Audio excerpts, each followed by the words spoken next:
Ouais, là aujourd'hui, j'ai envie de faire une vidéo sur la plupart des croyances limitantes parce que bien souvent, en fait, on se raconte des conneries qui nous empêchent de passer à l'action et d'aller vers ce qu'on a envie de faire. Et au final, on se raconte un tas de fausses croyances comme ça qui nous empêchent d'évoluer vers ce qu'on veut, enfin, et d'atteindre nos objectifs et d'incarner pleinement la version idéale de nous-mêmes, quoi. Donc, du coup, parmi ces objectifs-là, pardon, parmi ces croyances limitantes-là, il y a le fait que, bien souvent, on a l'impression qu'on n'est pas assez. Alors on n'est pas assez bien, on n'est pas assez, cultivé, on n'a pas assez de connaissances, on n'est pas assez diplômé, heu on n'est pas, assez doué en communication, on n'est pas assez formé, dans la vente, ça par contre, il faut se former, hein. Sur la vente, il y a pas d'échappatoire.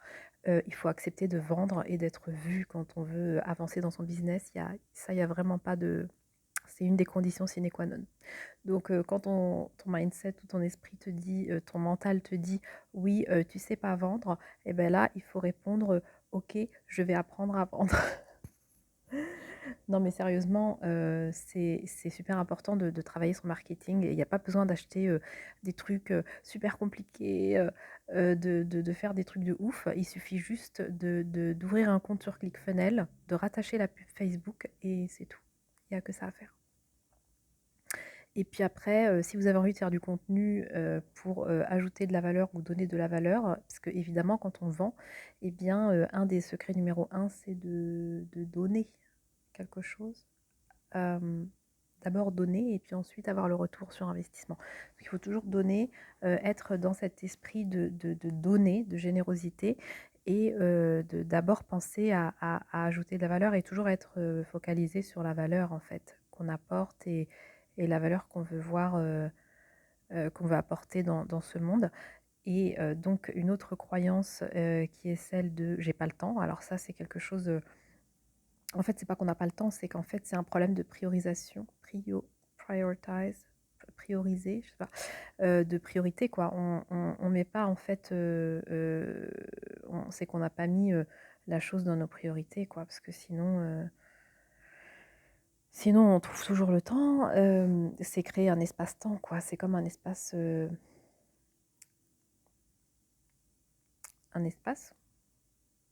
va créer, ouais, un espace dans le temps, quoi, donc enlever des trucs et puis pouvoir, dégager du temps pour, heu consacrer en fait à l'atteinte de ses objectifs et incarner, sa version, idéale.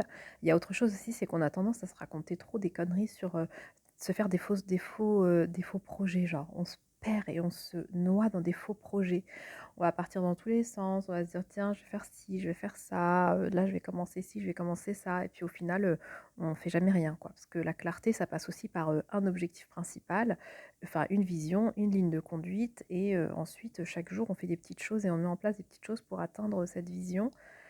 Au moins 3 petites choses par jour, au moins, si ce n'est pas une, déjà une petite chose par jour pour aller vers, un petit pas par jour pour aller vers sa vision, eh bien, c'est déjà beaucoup et donc se noyer dans les faux projets, par exemple, pour savoir son vrai projet dans la vie, il faut, se dire: «Si jamais, j'avais une baguette magique», genre, il y aurait pas de limite, genre: «J'ai une baguette magique, je serais qui et je ferais quoi?» Tout simplement.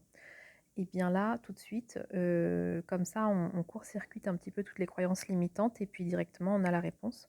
Donc ça peut être, ben, moi, si j'avais une baguette magique, je sais pas, je serais, je sais pas ce que vous voulez et puis, mais bon, il se trouve que, tu vois? Et puis après derrière le «que» qu'on va mettre, bah, c'est là, en fait, qu'on va mettre un tas de croyances limitantes et qui vont, se mettre entre nous et nos objectifs, et l'atteinte en fait et l'incarnation de cette vision. Après, ça peut être aussi, oui, je peux pas y arriver parce que techniquement, je sais pas faire ci, je sais pas faire ça, je sais pas faire un site internet Eh bien moi, c'est pas que je savais pas, mais en fait, ça me saoulait de ouf de faire un site internet, alors que je sais que c'est basique et tout ça, mais je sais pas, j'avais l'impression que j'arrivais pas. Donc du coup, ce que j'ai fait, c'est que je suis partie voir sur, Allo Voisins, à l'époque, je me souviens. Et du coup, bah, j'avais trouvé un informaticien qui avait accepté de me faire, ce que bah, le site internet et puis, donc publier donc mes articles, les photos que je lui ai envoyées, rattacher, tout ce qui était, RIB et tout ça, enfin voilà et puis, je sais qu'il m'avait fait ça pour, la moitié du prix, un truc comme ça, parce que du coup c'était quelque chose de pas compliqué mais, en soi, mais, je sais pas, je j'avais pas réussi à le faire. Mais voilà et aussi, croire qu'on peut tout faire soi-même et que, c'est bien de tout faire soi-même, bah, ça, c'est aussi une croyance limitante parce que c'est pas vrai et que c'est important d'apprendre à déléguer. C'est une vraie compétence que de savoir déléguer. Donc, par exemple, les choses qui vont nous prendre du temps et qui vont pas forcément nous rapporter, de la valeur, que ce soit de l'argent ou de la valeur, dans notre vie, et bien, il faut savoir les déléguer. Moi, personnellement, j'aime pas faire le ménage, ça me draine, j'ai horreur de ça. En fait, j'aime bien faire le repassage et les vitres, c'est tout, mais le reste, je déteste et du coup, et ben, j'ai passé des années, en fait, à me remettre en question et puis après, je délègue.